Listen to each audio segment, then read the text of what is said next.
de recursos, com a necessidade de recursos para dar conta da pandemia em si, né? De tratar essas pessoas que têm esse tipo de problema, né? No nosso hospital, nós estamos hoje nós provavelmente estaremos no final dessa semana passando a ter aí 100 leitos de CTI ativos para o controle dessa pandemia, né? Então, isso mostra o tamanho ou a magnitude do esforço que é necessário, tanto em termos de recursos materiais, como de recursos humanos, né, que devem ser desviados para o atendimento dessas pacientes. Então, nós temos tentado trabalhar com esses 4 pilares de atenção.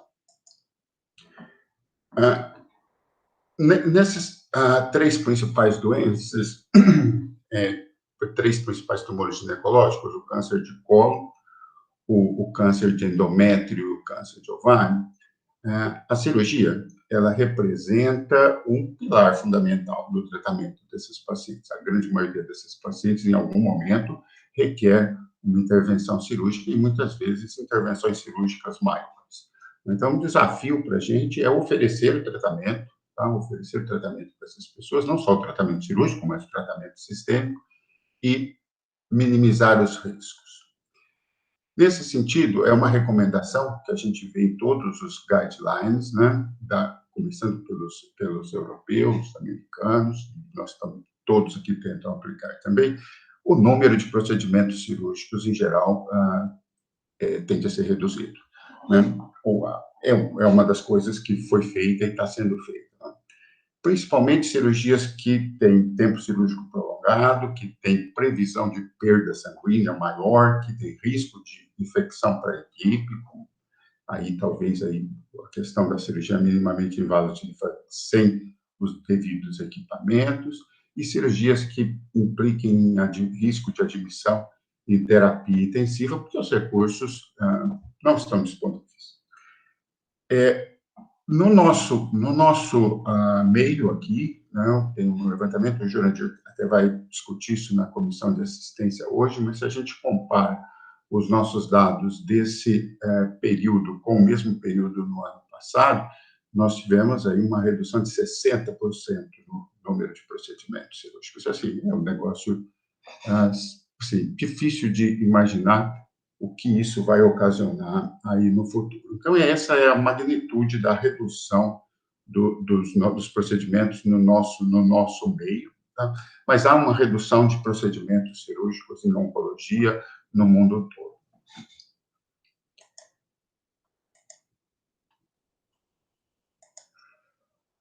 Também, no processo de pesar os riscos e benefícios, isso se acompanha de uma reorganização de atividades ambulatoriais, né?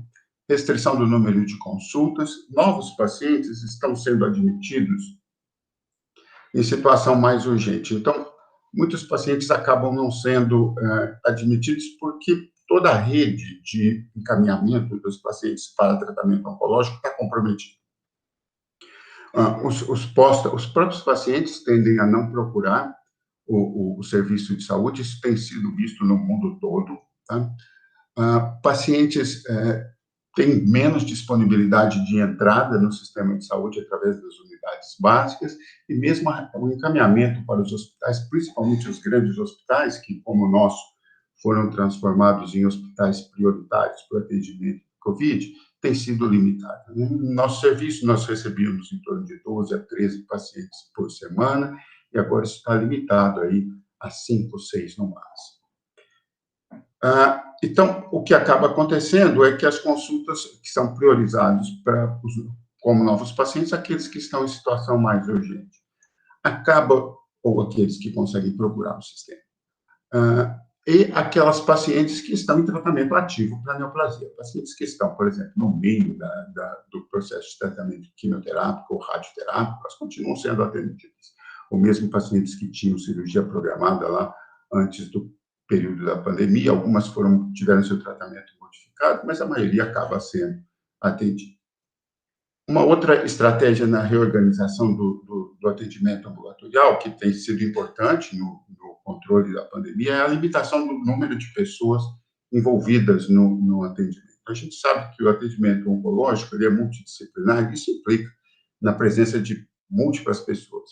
Mesmo médicos, o número de médicos que normalmente se dedica a isso no ambulatório nosso, ele é um número relativamente grande, pela necessidade de se compartilhar e discutir, principalmente casos mais complexos. A necessidade de enfermagem, a necessidade de outros profissionais, mas isso tudo tem sido limitado. O número de médicos nós reduzimos para 2 médicos por cada ambulatório, a enfermagem, o hospital reduziu, e tem se procurado limitar ao mínimo a presença de acompanhantes. Foram adiados os segmentos de rotina, né? A maioria dos segmentos de rotina foram adiados e foi introduzido assim de forma experimental, digamos assim, a questão da telemedicina. A telemedicina provavelmente é uma das questões, em termos de avanços vindos da pandemia, que vem para ficar, mas ela foi introduzida no mundo todo, e principalmente por aqui, de forma não planejada, com uma estrutura, digamos assim, rudimentar até o momento.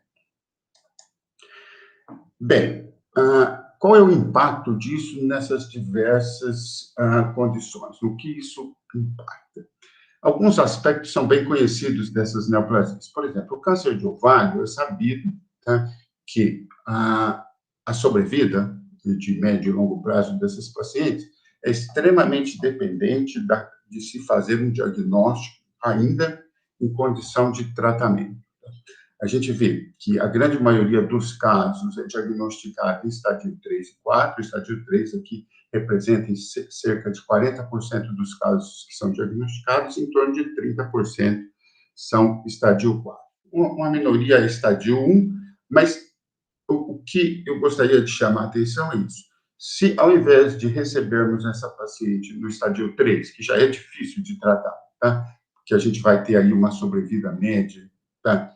Em 5 anos de 50%, se nós passarmos a receber essa paciente no estádio 4, isso aqui vai reduzir para menos de 20% a sobrevida em 5 anos. Então, isso aqui representará, caso haja uma mudança nesse gráfico da direita aqui, com predomínio de estádio 4, que são aqueles casos que são mais sintomáticos, isso pode representar aí, em 5 anos, um aumento importante da mortalidade, que vinha se observando ao contrário em relação a essa condição. É lógico, nós não estamos enfatizando a questão de diagnóstico precoce de câncer de ovário, porque isso não é uma coisa que funciona, ou não é um consenso e não funciona no mundo, mas tentar diagnosticar essa doença antes que ela dê sintomas graves, como insuficiência respiratória, obstrução intestinal, ele é importante e tem impacto relevante na sobrevida, não na taxa de cura, mas na sobrevida aí em 5 anos. E a nossa preocupação é exatamente essa, que ao invés de mantermos aquela tendência que vinha sendo observada nos últimos anos, de antecipar o diagnóstico dessa doença para estadios avançados, mas menos avançados, ela se reverta agora e a gente começa a receber pacientes em situação crítica, que a gente tem pouca coisa para fazer por eles. Por quê? Porque esses sintomas essa antecipação de sintomas, de diagnóstico, depende de um cuidado mais importante com mulheres que apresentam sintomas inespecíficos, e essas pessoas não estão procurando serviço de saúde com sintomas iniciais, tá? A maioria dessas pessoas não estão procurando, e se tentam entrar no sistema de saúde, dificilmente estarão conseguindo nesse momento. Outro aspecto que tem sido discutido e tem sido feito em função do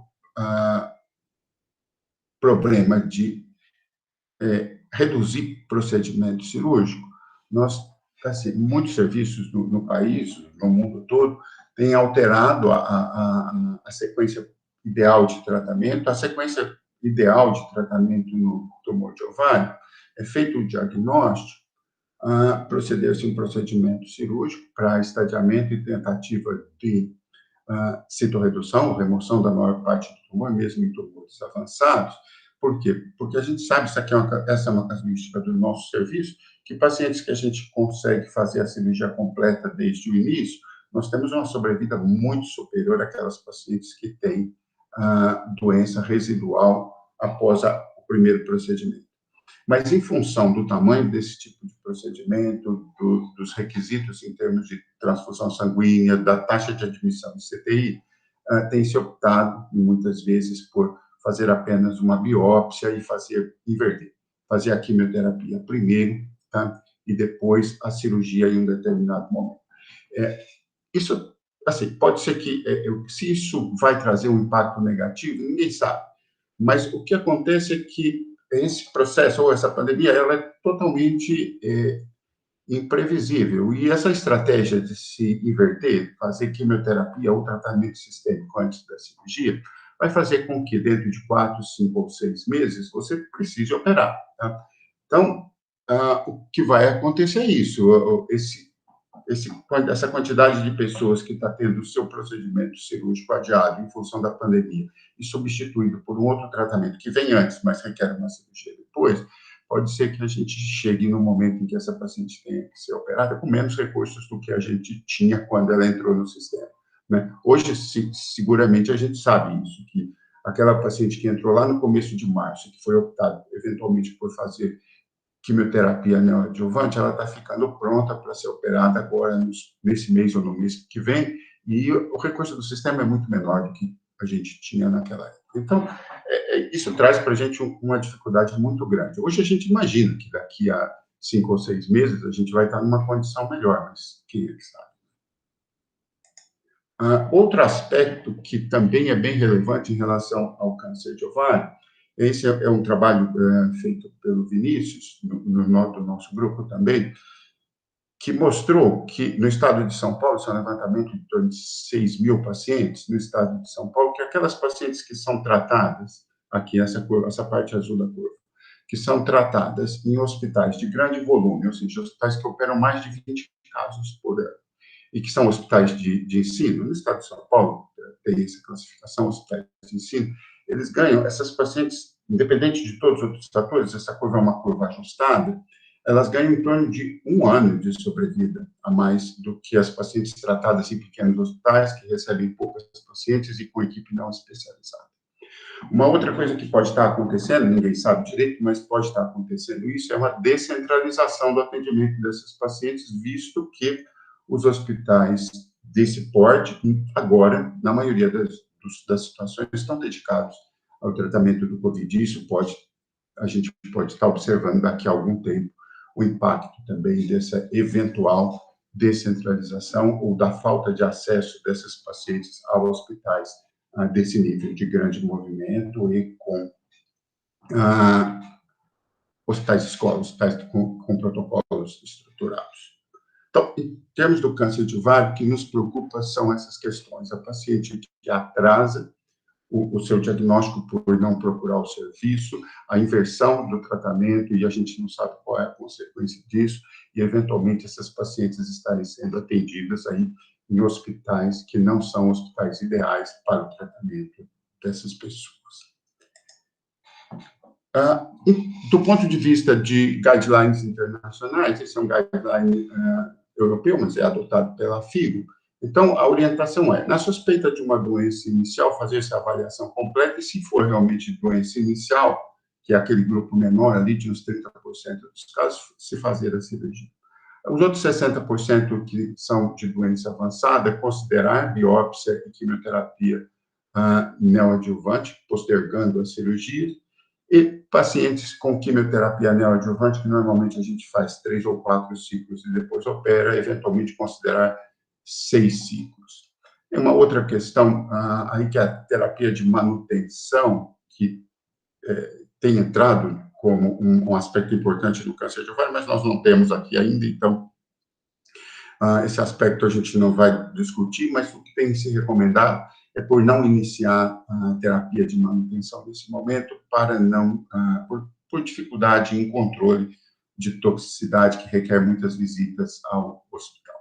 Tem se recomendado o uso mais intensivo de telemedicina, tanto para monitorar a toxicidade como para segmento. E tem um outro aspecto que também é mais no campo da oncologia clínica, que é a conveniência de se tratar ou não doença recorrente nesse momento. Isso é um negócio que está muito difícil de se decidir, porque normalmente a doença recorrente do câncer de ovário tem taxas de resposta aí a tratamentos em torno de 20% a 30%, com necessidade frequente de entrada no hospital, com toxicidade frequente. Então, tem se discutido essa questão e muitos serviços têm optado por não tratar de início a doença recorrente e aguardar. Isso é uma questão que ninguém sabe direito qual é a melhor forma de conduzir. Uma outra doença que nós tratamos é o câncer de endométrio, onde a cirurgia tem um papel central. Normalmente, a paciente tem um sangramento uterino anormal, também não se rastreia câncer de endométrio, se faz uma biópsia, ou por biópsia ambulatorial, ou por esteroscopia, depois de uma investigação inicial. E quando se faz o diagnóstico de câncer de endométrio, a ideia é se fazer uma cirurgia para estadiamento, sendo que em torno de 80% dos casos, essa cirurgia ela já é o tratamento e a paciente vai ficar só em observação, e nos outros 20%, uma parte vai para radioterapia, uma parte para tratamento sistêmico e uma parte para radioterapia e tratamento sistêmico. Mas a cirurgia ela teria um papel fundamental aí em termos de estadiamento e tratamento. Todas as pacientes, na maioria das vezes, a não ser que tenha uma doença sistêmica evidente, quando se faz diagnóstico de câncer de endométrio, vai para a cirurgia, em geral. Tá?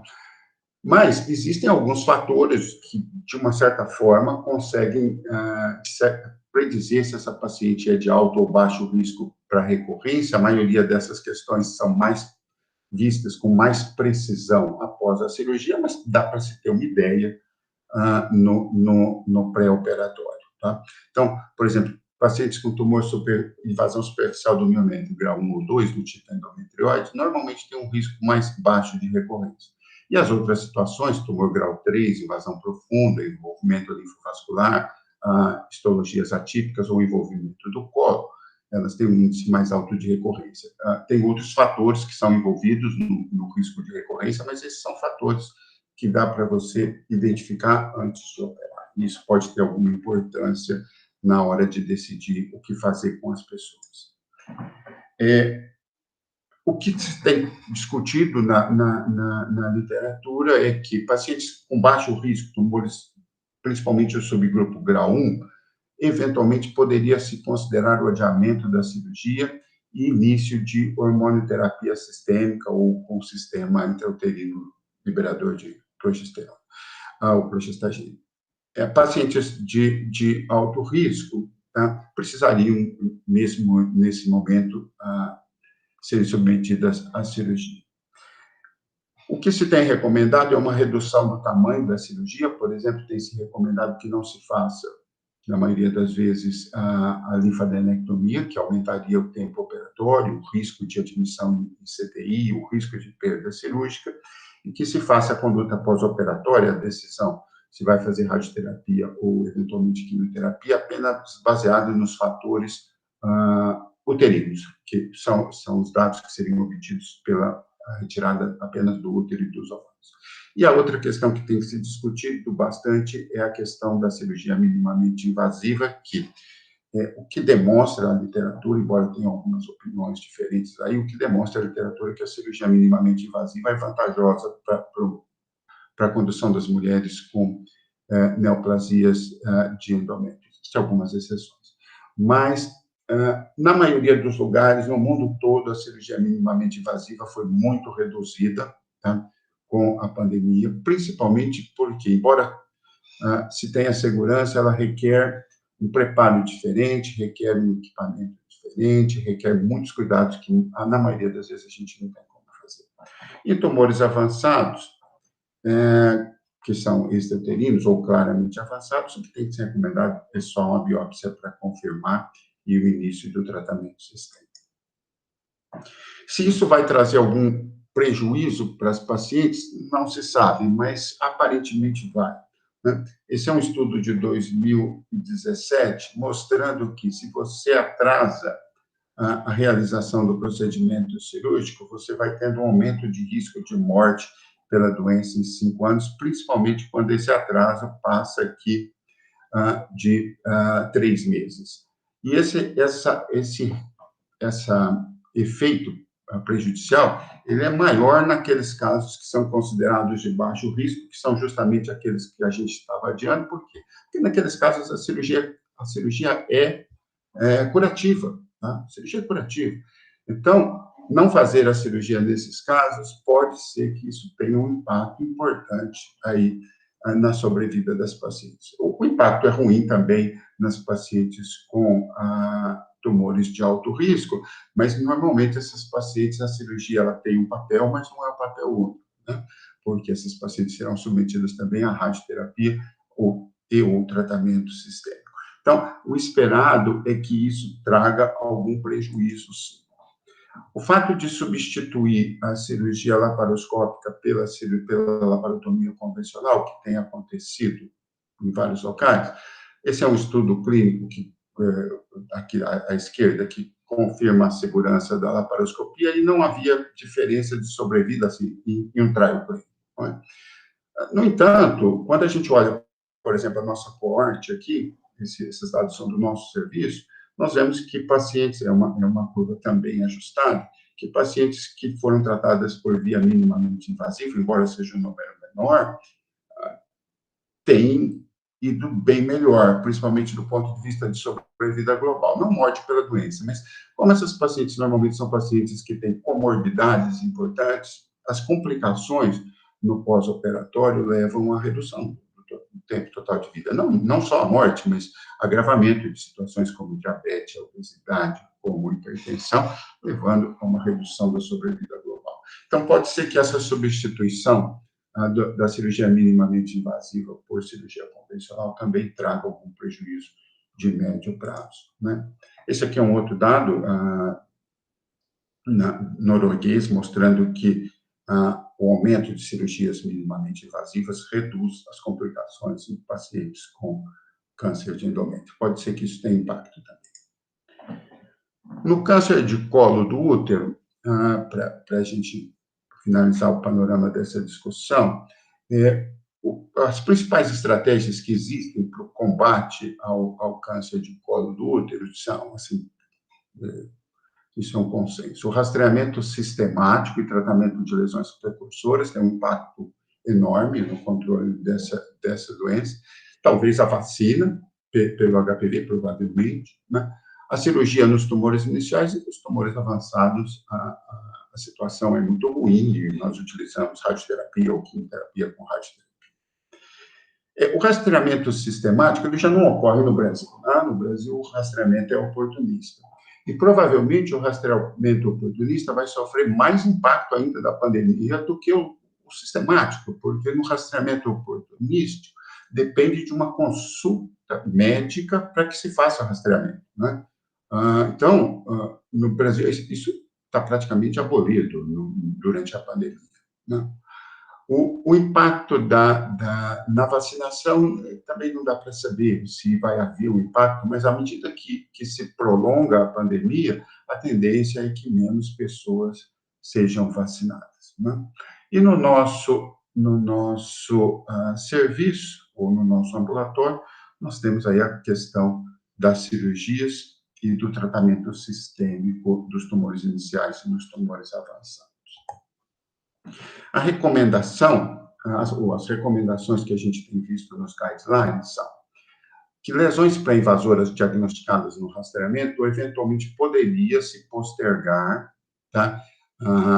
O segmento ou a conduta, né? Por exemplo, alterações de baixo grau poderíamos postergar até 1 ano, e hoje se recomenda que se reavalie em 6 meses, e lesões de alto grau que se recomenda investigação imediata, tá?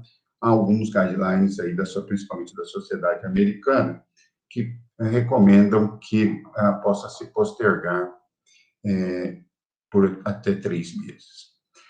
Pacientes com tumores iniciais, estadio inicial todos recomendam que a gente faça o tratamento cirúrgico convencional. Nós temos mantido no nosso serviço, nós temos operado os pacientes com tumores iniciais. O que se coloca aí que existiriam alternativas, como a conização e o linfonodo sentinela, naqueles casos bem menores, ou a quimioterapia neoadjuvante, naqueles casos que são cirúrgicos, mas de benefício, com lesão visível um pouquinho maior, que eventualmente poderiam ser mantidos com quimioterapia neoadjuvante até a situação melhorar. Mas nós não temos feito essa substituição, não.